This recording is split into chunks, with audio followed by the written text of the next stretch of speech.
So I'm down with Drew, the founder, owner of Central Avenue Meats, and just wanted to kind of get your story. Yeah, no, I appreciate you having me down. Obviously, it has to be said that you're the realtor that helped me find this space, and I appreciate it, man. I think you had a vision for it that has been a part of us getting settled in downtown, and yeah, I just got to give credit where credit's due. So thank you for being a part of us being down here and able to serve the downtown public. Yeah, what got you into meat sculpting?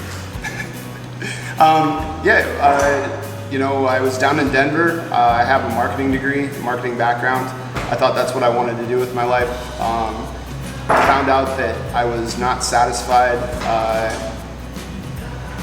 with what I was doing, which was building websites, things like that. It just didn't feel tactile enough for me. So I had some specific dietary changes, so to speak, and I got very interested in what I was eating, where that food was coming from, and that led me to Whole Foods in Denver.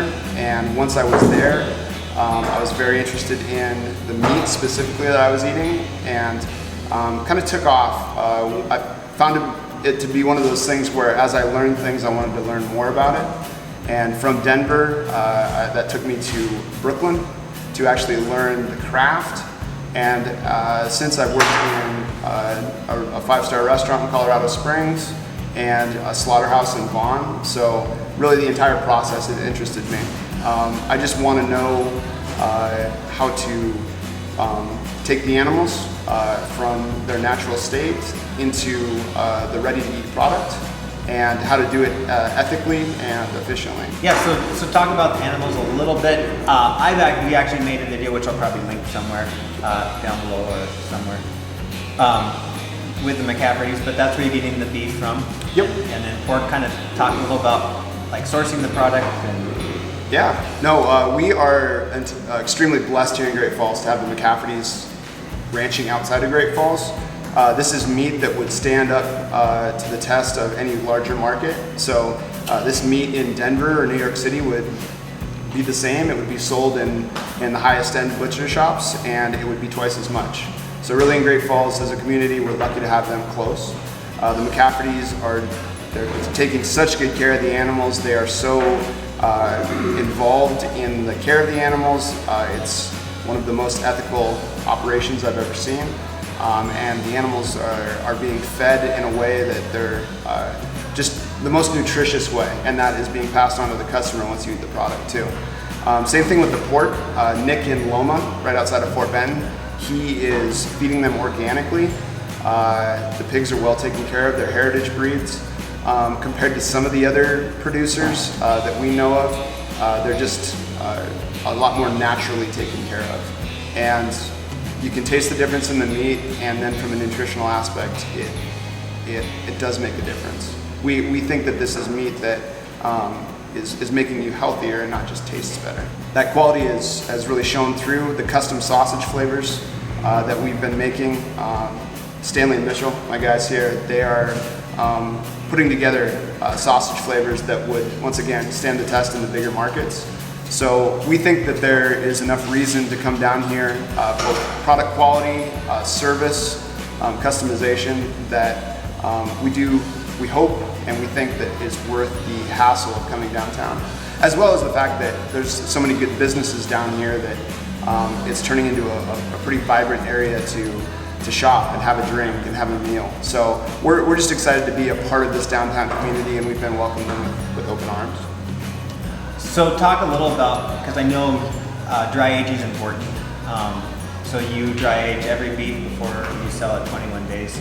So maybe talk a little about like why you do that and why you're passionate about not selling the product until that happens. Yeah, we just think it makes it a better product. It differentiates us for sure, and we're able to offer some longer customization. We've had some people that have taken things 100 days, and while that's not maybe practical for everyday consumption, it does make it makes the beef quality just like a fine wine or aged cheese or maybe aged scotch. The more patient you are in the way that you let the beef age, the more that it's accentuates the flavor and the texture too. So this aging used to be an older school butcher's technique, something that we hear about that was done a lot, maybe 30s, 40s, 50s. And then when things got a little bit more mechanized in the grocery industry, a lot of places have gotten away from it. And we think that's to the detriment of the product. So we're okay moving a little slower. And yeah, it does affect our supply at some points, but we think that when anyone buys beef from us, they're getting the top end of what that product could be. And so we think it's worth the wait. I guess that would be the short answer to the question. We think it's the best version of the product that we have. So obviously, people can come down here and grab something over the counter. They can order something ahead. But where out in the community will they also see Central Avenue Meats products? Our products are available. So other than our retail counter, what we have available, you'll find Roadhouse Diner exclusively using our burger. Right now, you can also get a bavette steak sandwich on the menu at Fifth and Wine, which is an awesome cut. If people haven't tried that, that's actually probably my favorite steak that we cut, and it's a very little known steak, and Fifth and Wine knocks it out of the park with that. We also do the Philly cheesesteaks over at Harvest Craft Kitchen. We provide the meat for the Philly cheesesteaks over at Harvest Craft Kitchen. And a lot of times too, N-Bar and The Block, they've been great to us. They'll do short rib dinners monthly. And everybody that we've worked with represents our product so well. We also work with the Wake Up in Fort Benton, which if you guys have never taken the drive to Fort Benton, it's beautiful. There's a smokehouse down there called the Public House. He does a great job with our andouille sausage.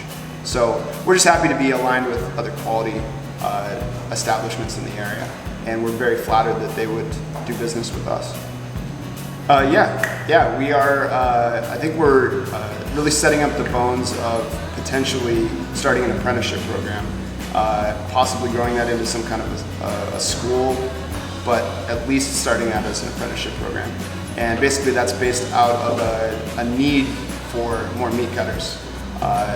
Almost all the grocery stores right now are hiring for meat cutters, and the slaughterhouses are looking for meat cutters, and at times we're looking for meat cutters too, and there just isn't a huge labor pool for that. A lot of the people that are in those industries are older and getting ready to retire. So it's my passion. I went through a 12-week butcher shop, craft butchering course in Brooklyn, and I want to bring a lot of aspects to that here. Between myself, all the experience that my shop manager Stanley has in the meat industry, I want that passed on. I don't want that stuff to end with us. So we're excited. We're pursuing different grants and avenues for that to become a reality. And we're really hopeful that the community will support that, and also that we will see some people taking advantage of what we have to teach and what we have to offer. And with the hopes that a lot of those people go on to not only have the skill, but potentially fill some of those gaps in the labor pool. And even if people only use it to cut up deer or whatever, they'll have an extensive knowledge of food preparation, food production, and that can only benefit our community.